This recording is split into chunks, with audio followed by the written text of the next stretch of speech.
अस्सलाम वालेकुम रहमतुल्लाहि व बरकातुहू। आज मैं आपको ताऊज़ और बिस्मिल्लाह की word by word Urdu translation और थोड़ी सी तफसीर की रूप से बताऊंगी इंशाल्लाह। चलो मैं शुरू करती हूँ। औज़ु बिल्लाहि मिनश शैतानिर रजीम, बिस्मिल्लाहिर रहमानिर रहीम।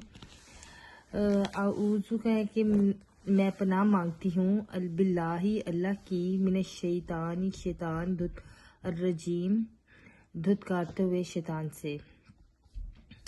अब कुरान शरीफ में हुक्म है कि इसके पढ़ने से पहले आउज़ू पढ़ लेनी चाहिए।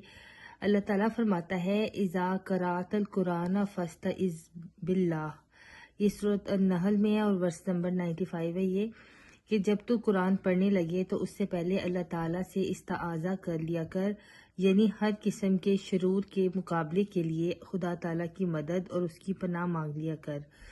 पनाह दो किस्म की हुआ करती है। एक पनाह वो होती है कि उस बात से हमें कोई शर ना पहुंचे, और एक पनाह वो होती है कि कोई खैर हमारे हाथों से न निकल जाए। और इस आयत में दो किस्म की पनाह शामिल है, यानी ऐसा ना हो कि अपने दिल की बीमारी, किसी बीमारी की वजह से या किसी सोहबत की वजह से या किसी गुनाह की सज़ा की वजह से आला से आला तालीम जो कुरान शरीफ में बयान की गई है वो तुम्हारे हाथों से निकल जाए, या ये कि इस तालीम के सही तौर पर समझने से तुम कासिर रहो और कोई शर का पहलू तुम्हारे लिए पैदा हो जाए। इस इस्ताआज़ा, इसका मतलब है कि अल्लाह से पनाह मांगना है ना। तो इसको अमली सूरत देने के लिए जो दुआ सिखलाई गई है वो यही है, यानी कि आऊज़ु बिल्लाहि मिनश शैतानिर रजीम की दुआ है। आगे मैं पढ़ती हूँ बिस्मिल्लाहिर्रहमानिर्रहीम। बी कहते हैं के साथ के लिए, और ये इसम का मतलब है नाम, यानी अल्लाह के नाम के साथ। बिस्मिल्लाहि अल्लाह के नाम के साथ, अर्रहमानी जो बेइंतहा करम करने वाला, अर्रहीम बार बार रहम करने वाले हैं।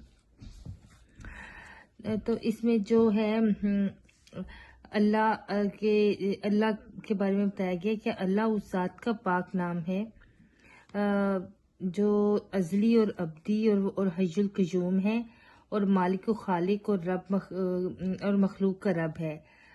ये जो नाम है ये इसमें ज़ाती है, ना कि इसमें सिफ़ाती। अर्रहमान है, रहम से है, यानी वसी रहम का मालिक जो हर एक पर हावी है। अर्रहीम भी रहीमा से ही निकला है, जिसके मानी हुए कि जो रहम के हकदार को उसके काम की अच्छी जज़ा देता है और बार बार उस पर रहम नाजिल करता जाता है। कि जज़ाकल्लाह। अस्सलामु अलैकुम व रहमतुल्लाहि व बरकातुहू।